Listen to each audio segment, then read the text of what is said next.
Vamos iniciar nossa primeira aula de análise combinatória e probabilidade.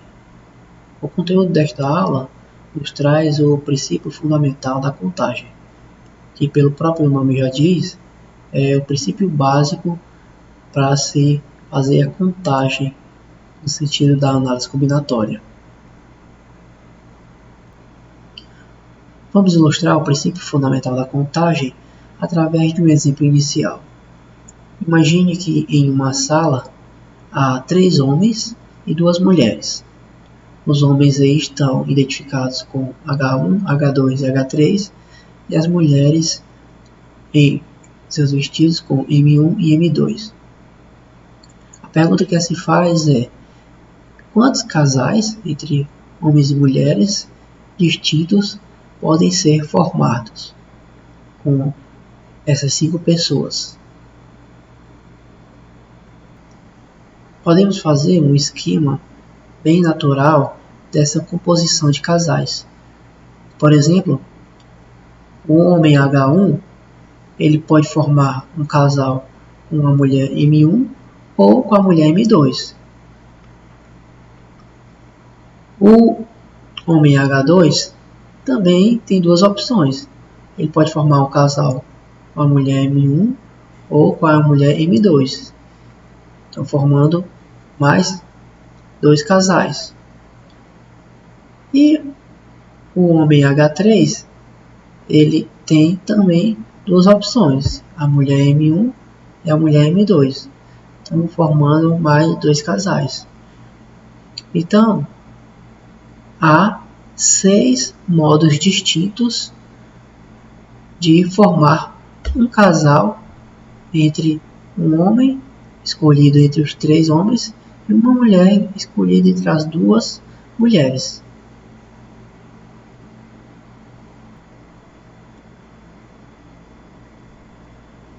De modo geral, o princípio fundamental da contagem nos diz que para você tomar uma decisão D1, você tem N modos distintos, e para tomar uma decisão D2, você tem N modos distintos. Então, o número de modos para tomar sucessivamente as decisões D1 e D2 é exatamente o produto M por N. Olhando para o exemplo anterior, que nós tínhamos a primeira escolha era escolher um homem dentre os 3 homens. Então, para escolher um homem, eu tenho 3 modos distintos, que são os homens H1, H2 e H3. Para escolher a mulher, eu tenho 2 modos distintos, que eram as mulheres M1 e M2. Então, o princípio fundamental da contagem me diz que, como para a primeira escolha eu tenho 3 possibilidades e para a segunda eu tenho 2, a quantidade de modos para escolher um homem e uma mulher para compor um casal nos dá um total de 6 modos distintos, ou seja, 6 casais distintos. Tendo visto o princípio fundamental da contagem, o que segue são alguns exemplos para fixarmos este tópico. No primeiro exemplo, nós temos que uma bandeira é formada por 7 listras, que devem ser coloridas usando apenas as cores verde, azul e cinza. Se cada listra deve ter apenas uma cor e não pode usar cores iguais em listras adjacentes, de quantos modos se pode colorir essa bandeira?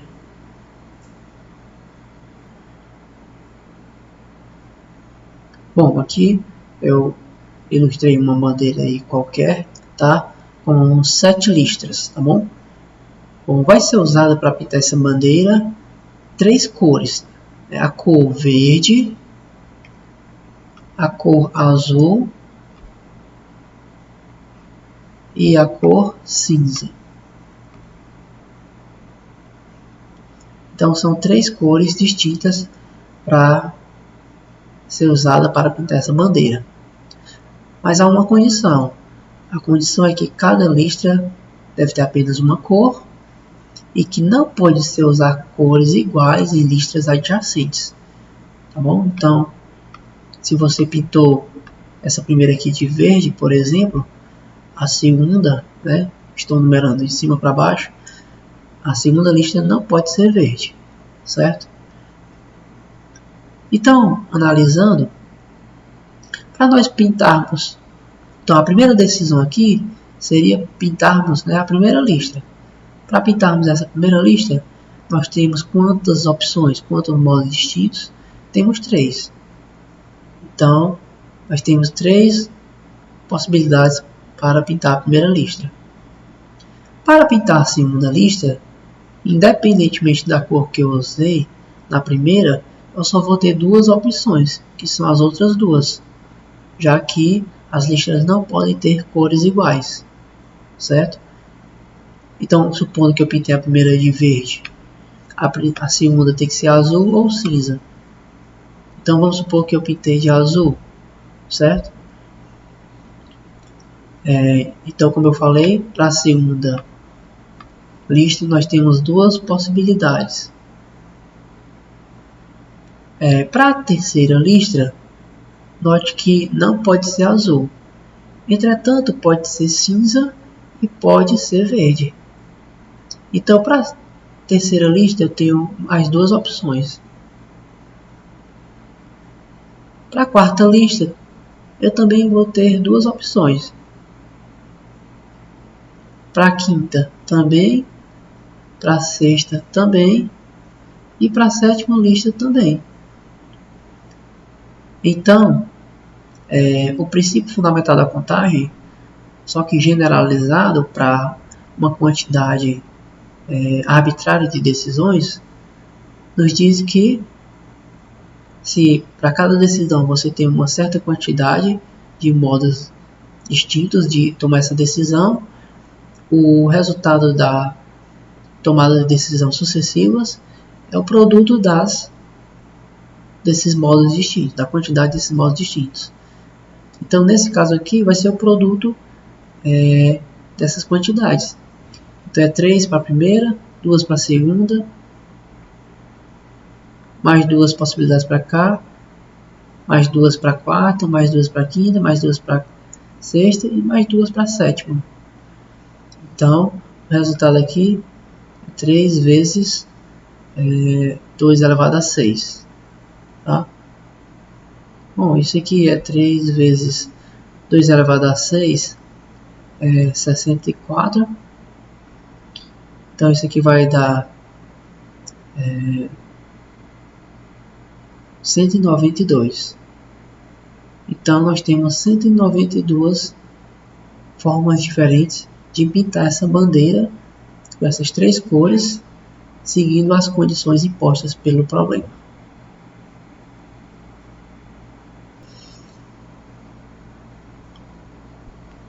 Um segundo exemplo interessante é o seguinte: quantos são os números de 3 dígitos distintos que podemos formar?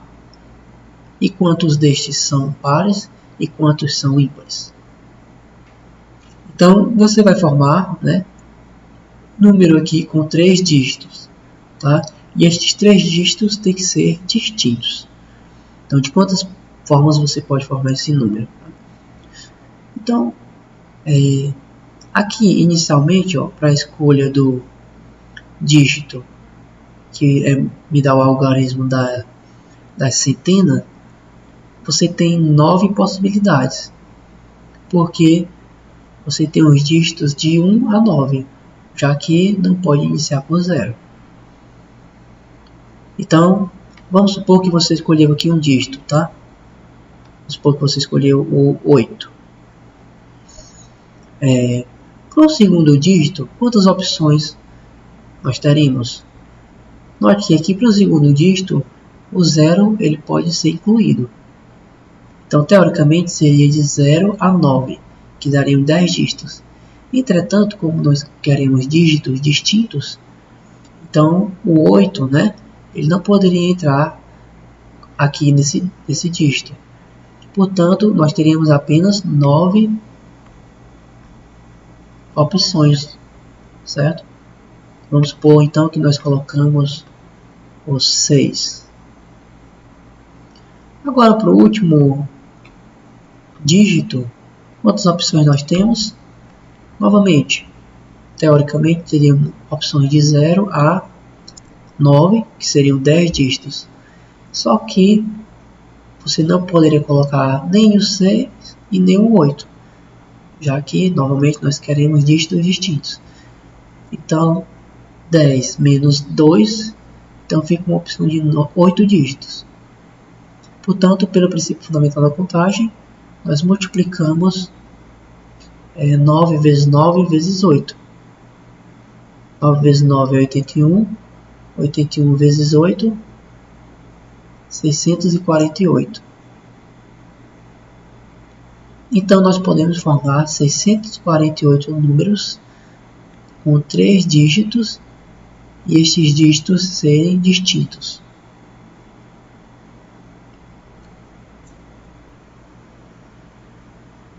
Para a segunda pergunta, que é quantos números de 3 dígitos distintos e pares podemos formar, nós temos que proceder da seguinte forma. Bom, o ideal nos problemas de princípio fundamental da contagem é você começar as decisões, né, a partir das suas restrições. Então, por exemplo, com a condição de que o número seja par, então vamos começar aqui com as opções para o último algarismo.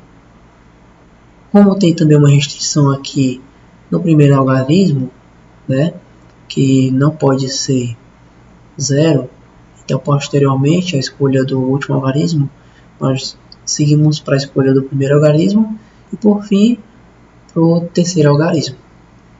Então, em problemas de princípio fundamental da contagem, o ideal é você partir destas restrições, tá, até chegar em uma decisão que não há restrição sobre ela. Então, por exemplo, aqui, para a escolha do algarismo das unidades, como tem que ser par, então teoricamente eu teria para cá 5 opções, né? Que seria o 0, 2, o 4, o 6 ou o 8, né? Então teoricamente eu teria estas opções. Agora vamos fazer o seguinte. Vamos supor que eu coloquei o 0, tá bom? Então assim, se eu coloquei o 0, então foi uma única opção, tá? Agora, para o dígito aqui das centenas, né? Para o primeiro algarismo, quantas opções nós temos? Aqui, teoricamente, nós podemos colocar de qualquer número de 1 a 9. Né? Já que o 0, ele não pode ser incluído aqui no primeiro dígito.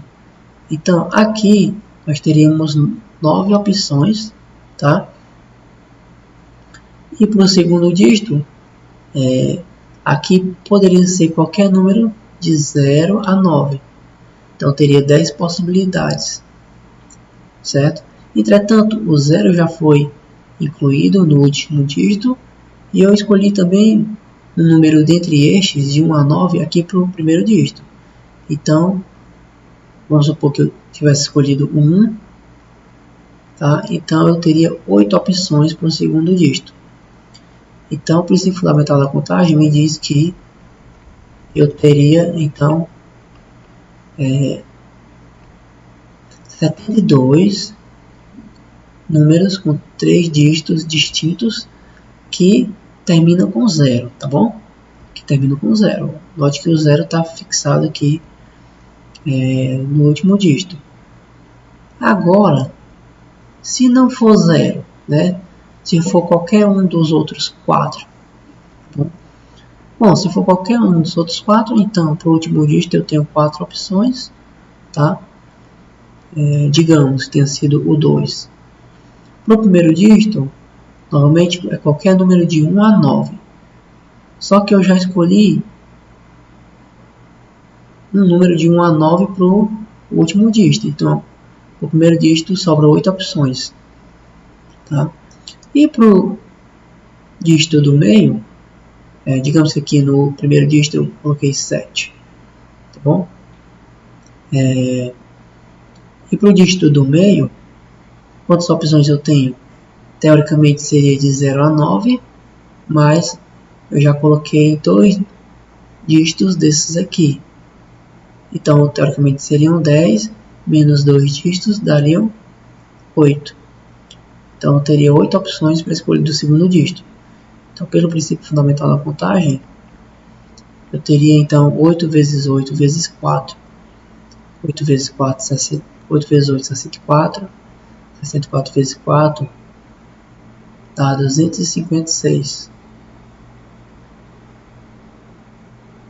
Então, o que acontece? Números com 3 dígitos distintos, que terminam com 0 são 72 e que terminam com qualquer outro par são 256. Portanto, eu somo essas duas quantidades, né? Que para ser par ou termina com 0 ou com qualquer um desses outros dígitos. Então, seria 72 mais 256. Então, isso me daria um total de 328. Então, existem 648 números com 3 dígitos distintos. Dentre esses, 328 são pares. Portanto, por completamento, nós podemos responder a última pergunta, que pergunta quantos são ímpares. Bom, quantos são ímpares, então você pega total e subtrai aqueles que são pares. Bom, isso vai dar um total de 320. Então, 320 são ímpares, na verdade. 328 são pares. Somando 648 dá o total de números com 3 dígitos distintos. O exemplo 3 pergunta quantos divisores inteiros e positivos possui o número 360. Quantos desses divisores são pares, quantos são ímpares e quantos são quadrados perfeitos. Bom, no caso, a ideia aqui é nós fatorarmos o 360 e seus fatores primos. Então, 360 dividido por 2 dá 180, dividido por 2 dá 90, dividido por 2 dá 45, aqui dá por 3 dá 15, 3 dá 5, e 5 dá 1. Então, acontece o seguinte, o 360 ele é composto em fatores primos, 2 elevado a 3 vezes 3 ao quadrado vezes 5. Bom, eu quero saber então o número de divisores do 360. O número de divisores do 360 é o número de formas que você pode escrever um produto de fatores primos assim, onde o valor de x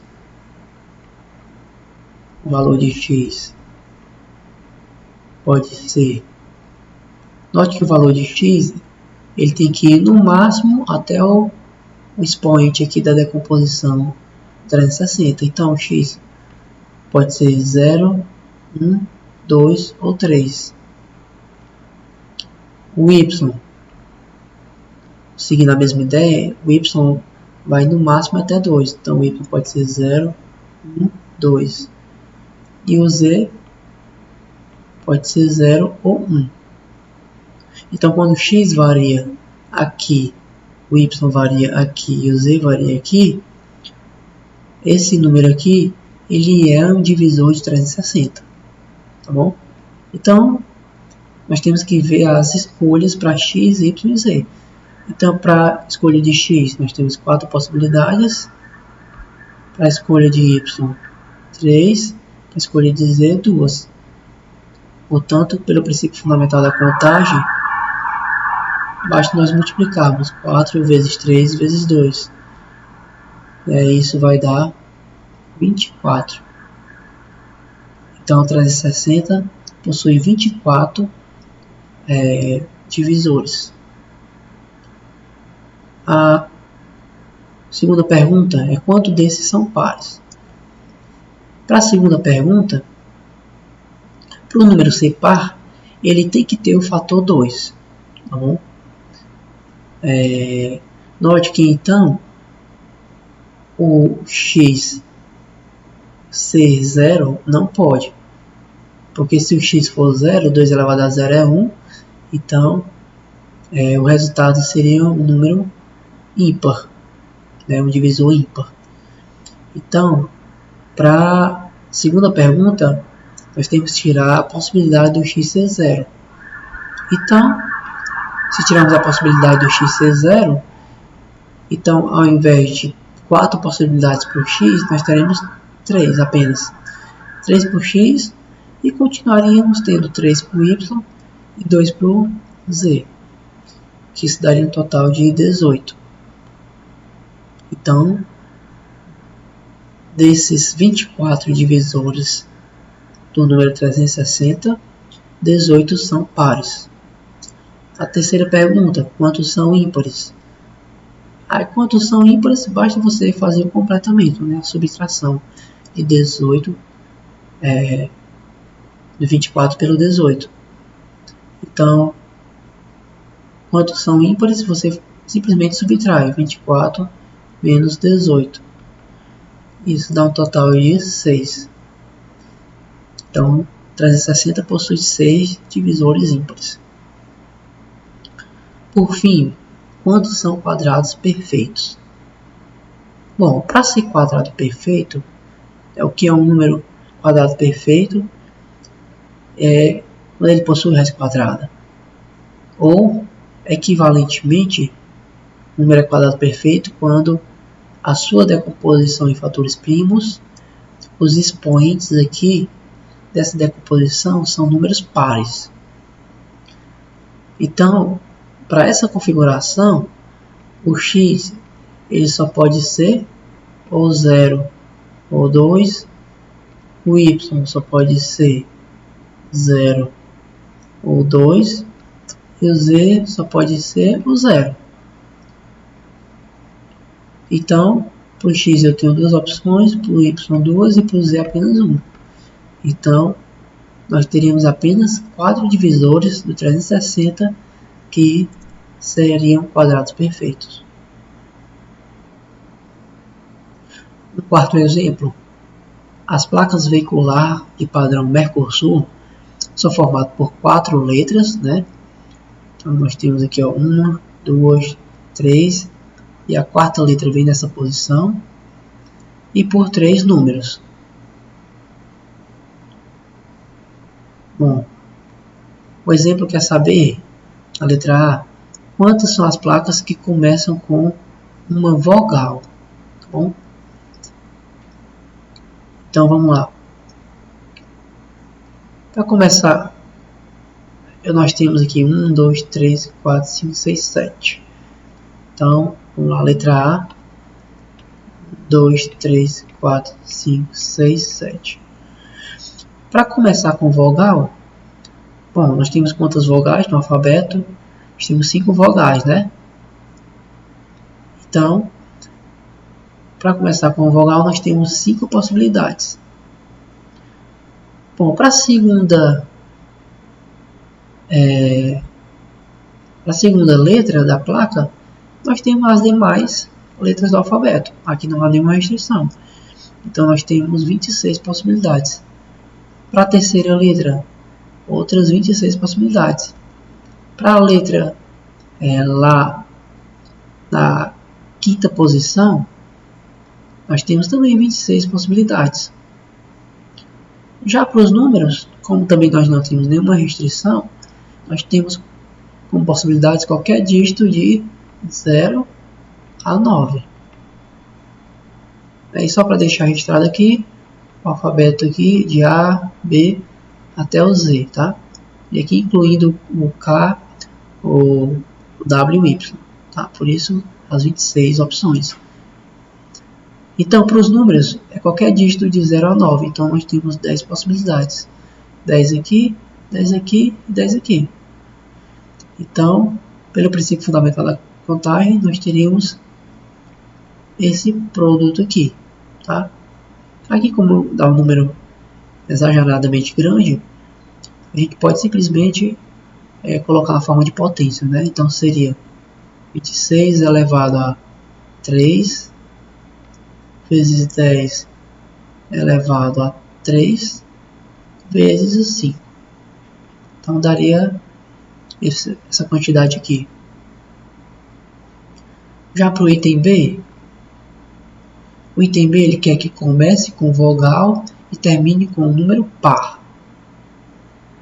Bom, a única diferença aqui dessa configuração do item A é que o último número é par. Então, para as primeiras posições nós teríamos as mesmas quantidades. Apenas para a última posição aqui, como tem que ser o número par, então nós temos ou 0, ou 2, ou 4, ou 6, ou 8. Então nós teríamos 5 opções. As demais se repetem.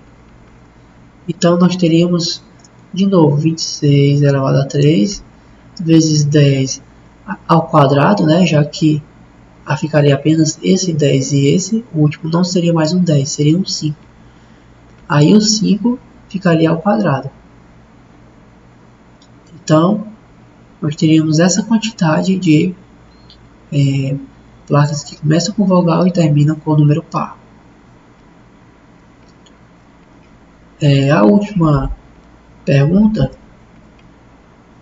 é quantos começam com vogal e terminam com o número par e cujo número central é 9. Então vamos lá. A letra C, de novo, começa com vogal. Então aqui continua 5, tá? Deixa eu esquematizar novamente. 1, 2, 3, 4, 5, 6, 7. Então aqui nós temos novamente 5 opções, já que começa com vogal. Para o último, como termina com o número par, novamente 5 opções. E tem uma restrição de que o número central é 9. Então aqui tem que ser o 9. Bom, se o número central é 9, então aqui só tem uma opção. Né? Para as demais posições, nós temos a repetição das quantidades já colocadas. Então isso daria um total de 26 elevado a 3 vezes 10 vezes 5 ao quadrado. Então esse seria o total de placas que começam com vogal, terminam com o número par e o número central é o 9.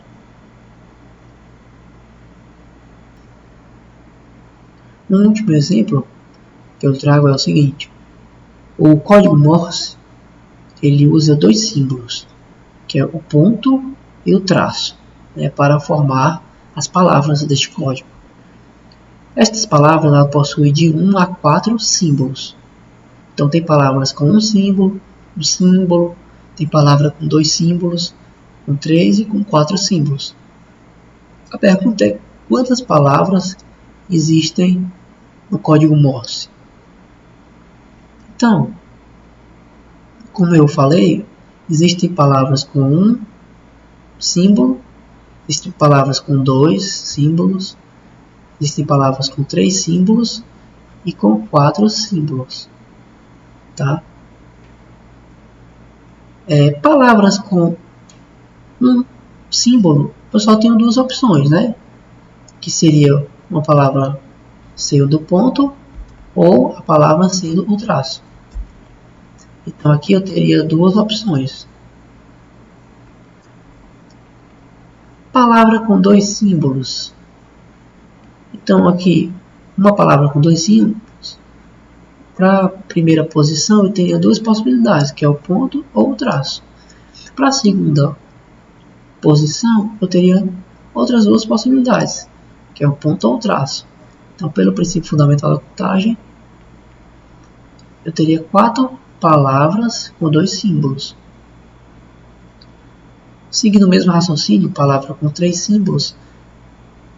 Para a primeira posição, eu tenho 2 opções, para a segunda, 2 e para a terceira, 2. Generalizando aqui o princípio fundamental da contagem, é o produto dessas opções. No caso, são 8. E palavras com 4 símbolos, aqui eu tenho 2 opções, 2, 2 e 2. Novamente, generalizando o princípio fundamental da contagem, nós temos 16 palavras com 4 símbolos. Então eu tenho 16 palavras com 4 símbolos, 8 palavras com 3 símbolos, 4 palavras com 2 símbolos e 2 palavras com 1 símbolo. Portanto, o total de palavras é simplesmente a soma dessas quantidades, né? Que aqui daria um total de 20 mais 10, 30. Então, o código Morse tem 30 palavras.